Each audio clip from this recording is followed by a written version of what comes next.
ഇപ്പോൾ ഷാഹിദ് റഹ്മാൻ നമുക്കൊപ്പം ചേരുന്നുണ്ട്. വീടിൻ്റെ പല പാളികളും ജനൽ ചില്ലകളൊക്കെ അടർന്നു വീണതും എങ്ങനെയാണ് ഈ സ്ഫോടനത്തിൻ്റെ ആഘാതം വീടിനുള്ളിലേക്ക് വന്നതെന്നൊക്കെ ഇന്നലെ വളരെ നടുക്കത്തോടു കൂടി സമീപവാസികൾ വിശദീകരിക്കുന്നുണ്ടാവുന്നു.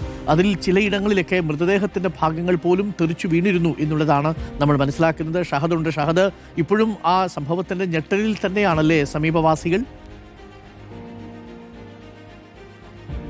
തീർച്ചയായിട്ടും ഡോക്ടർ അരുൺകുമാർ, ആ ഞെട്ടലിൽ നിന്ന് ഇവരാരും തന്നെ ഇതുവരെ മുക്തമായിട്ടില്ല. നമുക്കൊപ്പം സുബ്രഹ്മണ്യ ചേട്ടനുണ്ട്. അതായത് ഈ വീടിന്റെ പുറകുവശത്താണ് ഈ സംഭവങ്ങളൊക്കെ തന്നെ നടന്നിട്ടുള്ളത്. അപ്പം ഈ സ്ഫോടനം നടക്കുന്ന സമയത്ത് ഈ പാടത്തിന്റെ എതിർവശത്തായിരുന്നു സുബ്രഹ്മണ്യ ചേട്ടൻ ഉണ്ടായിരുന്നത്. അപ്പോൾ അവിടെ ഈ സ്ഫോടനം നടക്കുന്നത് അദ്ദേഹം ലൈവായിട്ട് കാണുകയും ചെയ്തിട്ടുണ്ട്. ചേട്ടാ, ഇന്നലത്തെ കാര്യങ്ങളൊന്ന് കൃത്യമായിട്ട് പറഞ്ഞു തരുമോ? എന്തായിരുന്നു ഇന്നലെ സംഭവിച്ചിട്ടുണ്ട്?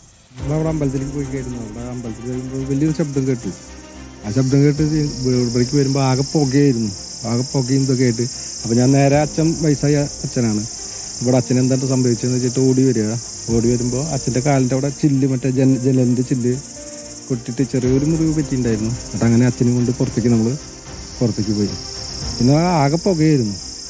ഇന്നലെ ഈ മൃതദേഹങ്ങളൊക്കെ ഈ ഭാഗത്താണ് വന്ന് വീണത്. അതെ, വീടിൻ്റെ പടിയുടെ അവിടെ കുറച്ച് ഭാഗങ്ങളും ഉണ്ടായിരുന്നു. പിന്നെ അപ്പുറത്ത് കയ്യിൻ്റെ ഏത് ഭാഗം?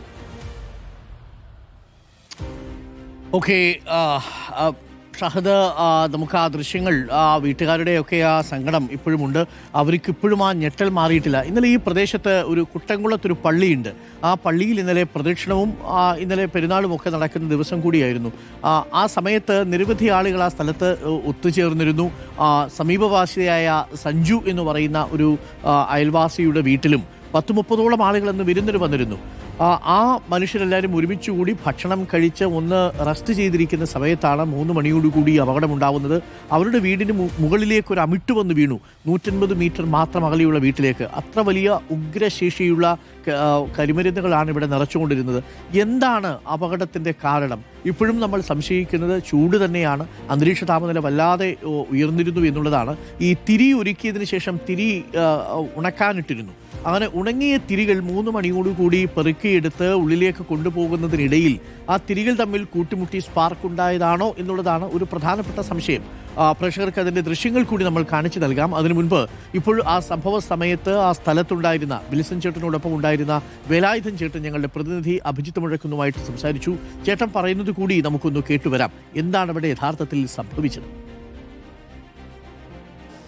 കറക്റ്റ് ഒന്നും ഓർമ്മയില്ല ശരിക്കും പറയണേ. ഒരു ടെൻഷൻ അങ്ങോട്ട് പോയിട്ടില്ല. അത് കാരണം ഒന്നും പറയാൻ ശരിക്കും അങ്ങോട്ട് പറഞ്ഞില്ല.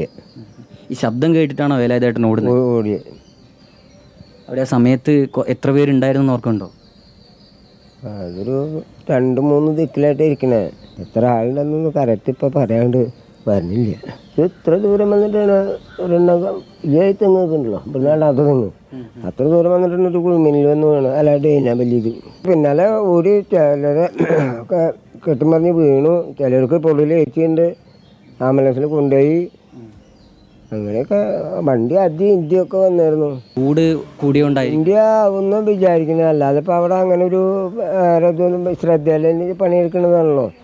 ചൂടിൻ്റെ ആവുമെന്ന് വിചാരിക്കുന്നു. അത്രേ കറക്റ്റായിട്ട് പറയാൻ പറ്റുള്ളൂ. ചൂടൊരു ജാതി ചൂടല്ലേ. ഇപ്പോൾ പ്രിയപ്പെട്ട പ്രേക്ഷകരെ, ടി വി പ്രസാദ് കൂടി നമുക്കൊപ്പം ചേരുന്നുണ്ട്. ഈ ആകാശ ദൃശ്യങ്ങൾ നെഞ്ചുലയ്ക്കുന്ന ദൃശ്യങ്ങളാണ്. ഇന്നലെ ഈ സമയത്തൊക്കെ വളരെ സന്തോഷത്തോടു കൂടി പണിയെടുക്കാൻ ആ കരിമരുന്ന് ശാലയിലേക്ക് പോയ മനുഷ്യരിൽ 13 പേർ ഇന്നിപ്പോൾ ജീവനോടെയില്ല. 11 പേർ ജീവന് വേണ്ടിയുള്ള പോരാട്ടത്തിലാണ്. 5 പേർ അതീവ ഗുരുതരാവസ്ഥയിൽ ആശുപത്രിയിലാണ്. ഈ സമയത്ത് കുട്ടംകുളം പാടശേഖരമെന്നാണ് ഇപ്പോൾ പ്രേക്ഷകർ കാണുന്ന ഈ സ്ഥലത്തെ അറിയപ്പെടുന്നത്. അതിന് തൊട്ടടുത്തൊരു പള്ളി കൂടിയുണ്ട്. ആ പള്ളി ആ പാടശേഖരത്തിനപ്പുറത്താണ് ഉള്ളത്. അവിടുത്തെ ആളുകളെല്ലാം ഇന്നലെ വലിയ സന്തോഷത്തിലായിരുന്നു. ആ കുട്ടംകുളം പള്ളിയുടെ സമീപ പ്രദേശത്താണ് ഈ സ്ഫോടനം നടന്ന സ്ഥലമുള്ളത്. വലിയ തിരക്കുകളുള്ളൊരു പ്രദേശമേ അല്ല, വിജനമായ നെൽപ്പാടങ്ങളുള്ള ഒരു പ്രദേശമാണ്.